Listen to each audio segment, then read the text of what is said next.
friends, and welcome to Baking with the Bakers. Today we're actually going to be baking an entree instead of a dessert. It's called Mockatouille, and it is a mock version of ratatouille, which is eggplant, squash, tomato, and zucchini layered with a sauce and baked. It's actually very good. Our Mockatouille is going to have the addition of bacon crumbles as well as chicken. So first we're going to get the chicken prepped, and then we'll start on the vegetables, and let's get started right away. Alright, so to begin with, we're going to fix the seasoning for our chicken. You're going to take 1/4 teaspoon each of black pepper, salt,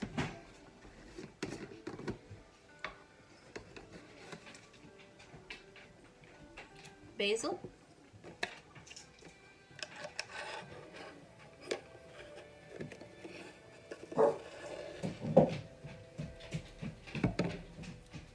paprika, and if you like a little bit of kick to your chicken, which we do in this house, you're going to put a dash of cayenne pepper.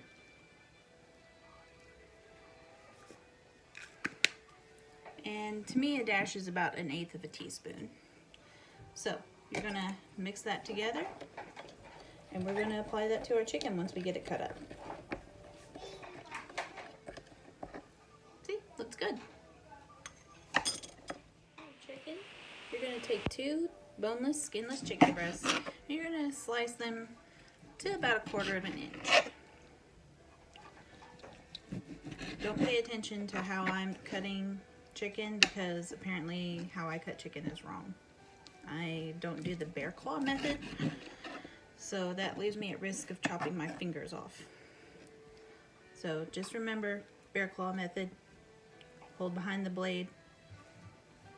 I like to cut against the grain of the chicken, but make sure your knife is sharp. My husband says a dull knife is far more dangerous than a sharp knife. So you might run into a little gristly piece here or there. Make sure you cut that out, because you don't want that interfering with your wonderful mockatouille. Just set that to the side. Continue cutting.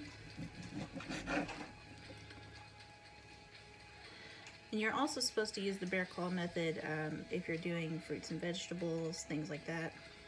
It's just a method to protect you from chopping off the ends of your fingertips. So we are going to go on and put this first one in our bowl, and I'll do the second one and get back to you. Alright, so we're putting our second chicken breast in the bowl. Yes, there's Ember. Don't get your hair in the chicken juice. Sorry. Alright, and then we're going to sprinkle this over the chicken. And then you can use a spatula or something, but I'm going to use my hand. She's trying to show you all my remote for the phone camera thing. Yep. But you want to make sure this is coated nicely, you know, evenly distribute the seasoning. We're going to wash our hands and our cutting board, and then we're going to fry this up in the pan, and then we can work on our veggies. Alright, so now we're going to cook the chicken. We've got our pan going over high heat at first. I'm going to spray a little nonstick spray just because that's what I do. Maybe give it a shake first. This has been going already for a little bit, so I'm going to check and see if it's ready.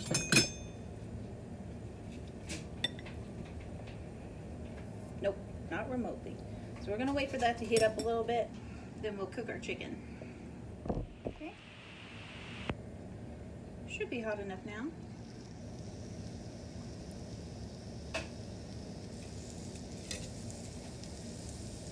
You're going to want to cook these for about 3 minutes aside, I'd say. You just want them cooked through. You don't want them overdone, and so that they're dry and like a little charcoal briquette. You don't want that. You just want them cooked through because they're going to go in the oven later, which is going to cook them even more. Okay. See this one right here? It's about ready to flip.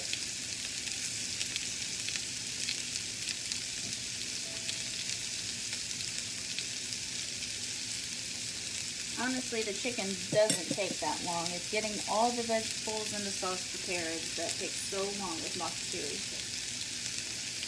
But we're going to go ahead and let this finish. And then once it's done, I'll show you how to prepare the vegetables. Just going to show you a little clip here of the other side of that chicken. Nice and cooked. It's going to get cooked even more in the oven, so we're not going to worry about anything being undercooked. But we're going to put these off on a pan over to the side, and then we'll start on the veggies. Alright, you also want to preheat your oven to 375 degrees. You want to do that before you start prepping your vegetables, because if you're like me, your oven takes forever to heat up, and you want to have the oven ready for whenever everything else is ready, and you don't have to wait so long for dinner. So there's that, and let's get started on the vegetables. First vegetable we're going to start with is the eggplant, and I always chop the top part off where the greenery comes down around it. It's a nice eggplant, nice and ripe. Washed it off first. By the way, this isn't going to waste. I'm not wasting this. This is going to my chickens. So you're going to slice these in about, try to get 1/8 inch. See how thin that is? You want it really thin, but with eggplant, for me, it's really hard to get that thin. So it usually ends up like a 1/4 inch or so. Or it starts off really thick at the top and very, very thin at the bottom. It's okay though, unless you're a professional chef, it doesn't really matter.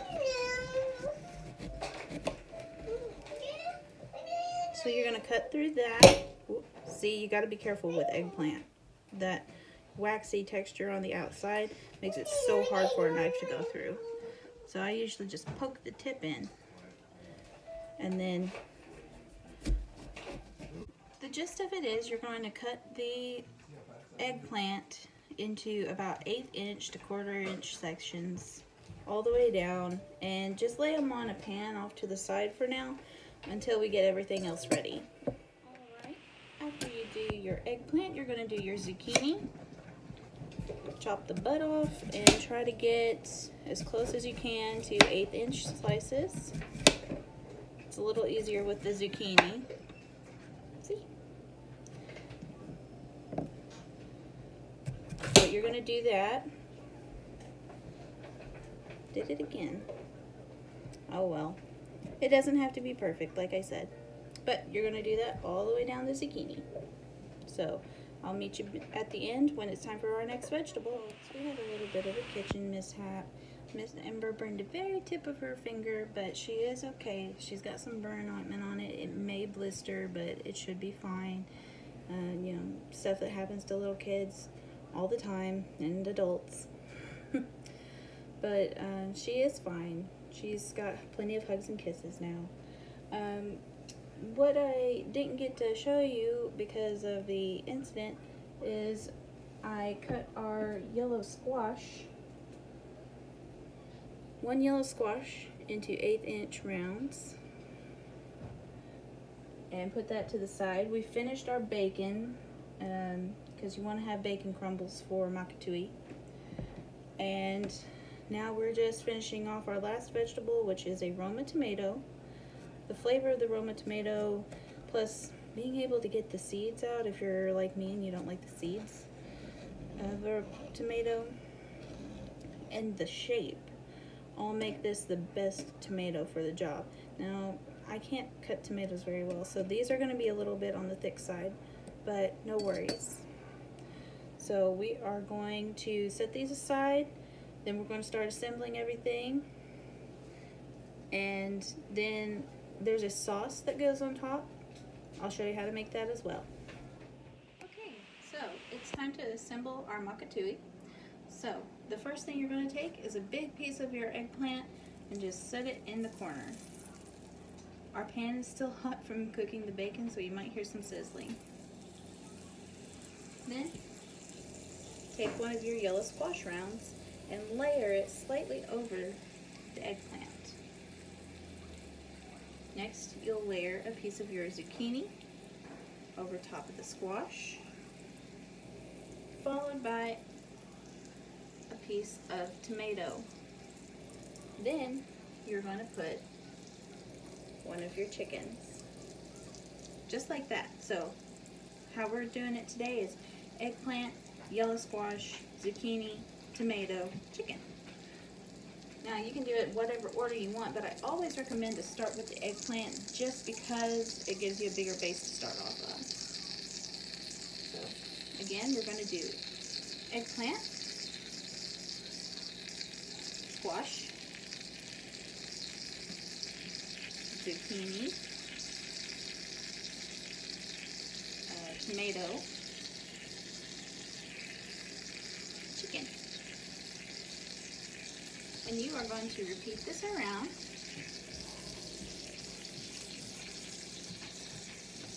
It's easier if you have a round pan. This is the only oven safe pan we have, and it's square. So there's that.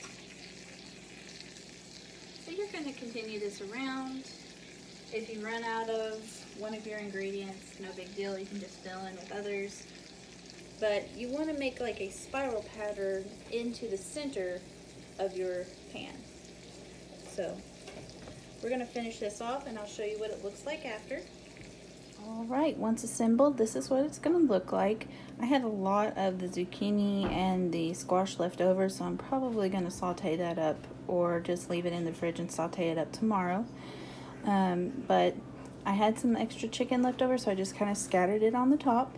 But your layer should look sort of like a spiral. And sorry for all the veggies in my hand. Go on and put the bacon on before I put the sauce on.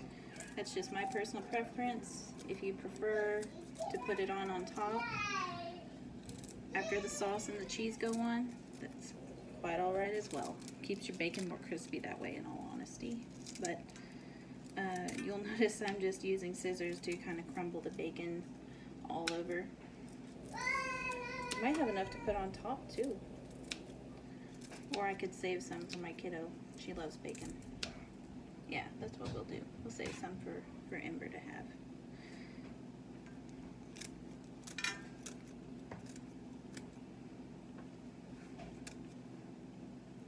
There we go. So there's our bacon. And now I'm going to show you how to make the sauce that goes on top. Now traditionally with ratatouille the sauce goes on the bottom. But with this pan, it makes it so hard to get it out because of the grooves in the bottom that we just put it on the top. So I'll show you how to do that. For the sauce, you are going to need 4 cloves of minced garlic, but I'm going to be lazy and use the pre-minced squeezed garlic. And just kind of eyeball what I think is 4 cloves.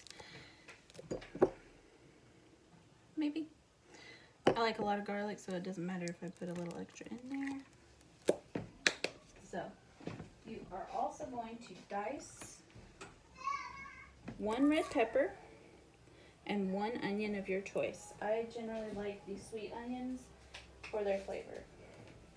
Let me wash off our produce and then we'll chop it up and put it with the garlic, and that's going to be part of how we make our sauce.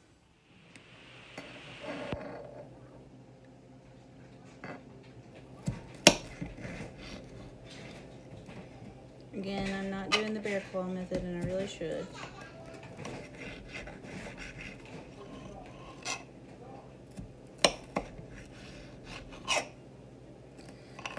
And in case you all can't tell, this is a very time-intensive recipe, and it also cooks for almost an hour. So just saying, this is not a 30-minute meal. But you're gonna put your red pepper in with your garlic.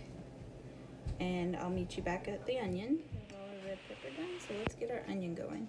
I already chopped off the top and the bottom and took out that outer peel that's like kind of gross. and hard. We're going to cut it in half, slice it, and dice it.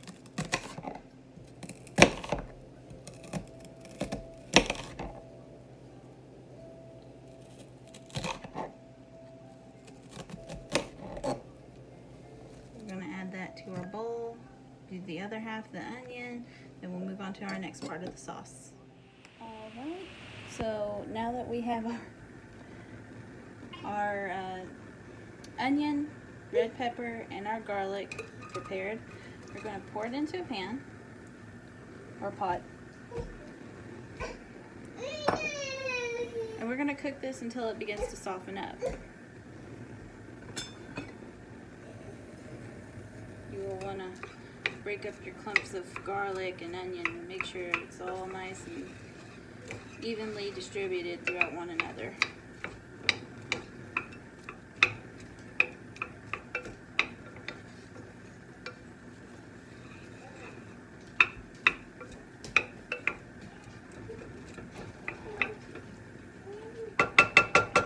Okay, I've got that mixed around pretty well. So I'm just going to let that cook down until it's nice and soft, and then we'll add the rest of our ingredients. And that's going to be 28 ounces of crushed tomatoes,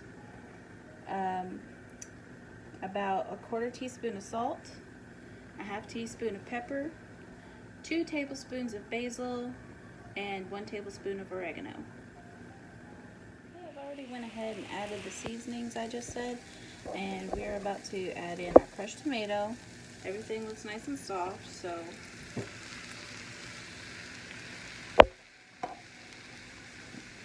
if you can't find a 28-ounce can, 2 15 ounces to make 30 will be just fine. A couple ounces more is not going to hurt this sauce. But you want to give it a really good stir. You want to be sure to get all the seasonings and all the vegetables really incorporated into the tomatoes, so that you're not going to just have a bland bite of tomato sauce. Give that a few really good stirs and let it cook for just a minute or two. Okay, so now that this is bubbling, we're going to pour that on top of our Mockatouille layers.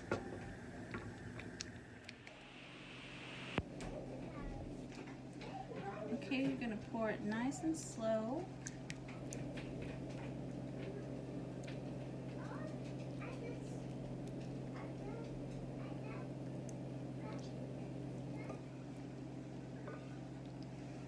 And spread it around. You want it to be able to go down into those layers and keep the vegetables nice and moist so that they don't get all dry. Okay, now that we've got our Mockatouille covered in foil, we are going to put it in the oven, and it's going to bake for about 40 minutes. After that, you're going to take the foil off, cover it in about 1 to 2 cups of cheese depending on your preference, and then bake it another 20 minutes. So I'll catch up with you at the next step. Alright, so it's been 40 minutes, so we're about to get our Mockatouille out of the oven for the first time. Be very careful and use oven mitts, because your pan or your oven safe pan will be hot.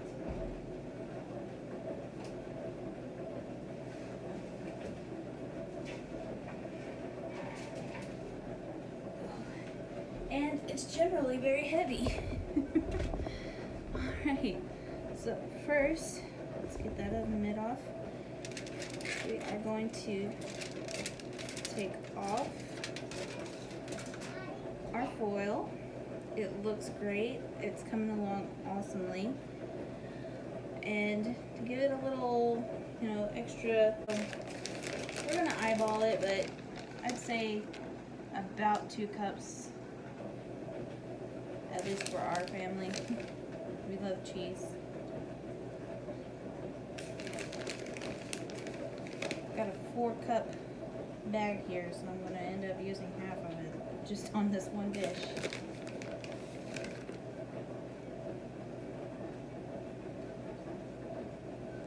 get some nice coverage on it.